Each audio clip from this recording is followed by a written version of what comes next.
महाराष्ट्र में महायुति ने गठबंधन के परफॉर्मेंस के सारे रिकॉर्ड तोड़ दिए। 234 सीटें जीतकर एनडीए यानी महायुति ने इतिहास रच दिया। सबसे शानदार प्रदर्शन बीजेपी का रहा।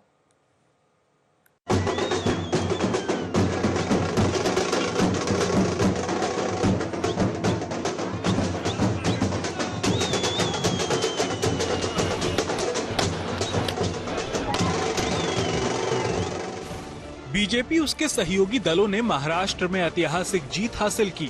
पिछली बार शिंदे की बगावत के बाद सरकार बनी तो देवेंद्र फडणवीस ने शिंदे के नीचे डिप्टी सीएम की कुर्सी संभाली।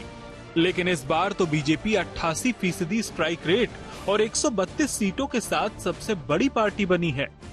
उधर बीजेपी के सहयोगी दलों एनसीपी अजित पवार और शिवसेना शिंदे गुट का प्रदर्शन भी शानदार रहा। लेकिन अब लाख टके का सवाल ये है कि आखिर सीएम कौन होगा। सवाल इसलिए क्योंकि चुनाव से पहले कोई सेट फॉर्मूला नहीं था।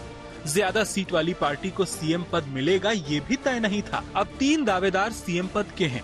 देवेंद्र फडणवीस बीजेपी की तरफ से, क्योंकि पार्टी को सबसे ज्यादा सीट मिली है। बीजेपी की अगुवाई में चुनाव लड़ा गया। एकनाथ शिंदे, क्योंकि वो सीएम हैं, शानदार प्रदर्शन रहा और पिछली बार उनकी वजह से ही बीजेपी की सरकार बनी। अजित पवार, क्योंकि उनका प्रदर्शन भी बेहतर रहा। लेकिन सारे नेता एक राय से कह रहे हैं कि मिलकर बैठकर फैसला कर लेंगे। पहले तो तीनों पार्टियां अपना अपना नेता चुनती है।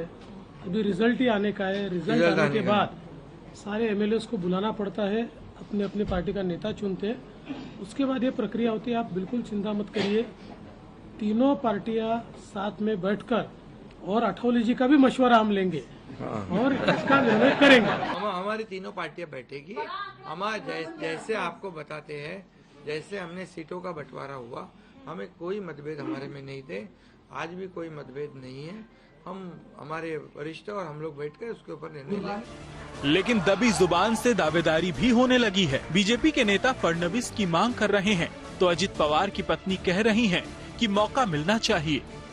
इस बात की संभावना कम है कि बीजेपी इस बार सीएम सीट को लेकर कोई भी समझौता करेगी। उसका दमखम देखने के बाद शिंदे या पवार भी मजबूत दावा नहीं कर पाएंगे। लेकिन सियासत अनुमान पर नहीं चलती। आखिर नतीजा क्या होगा ये देखने वाली बात होगी। ब्यूरो रिपोर्ट, आज तक।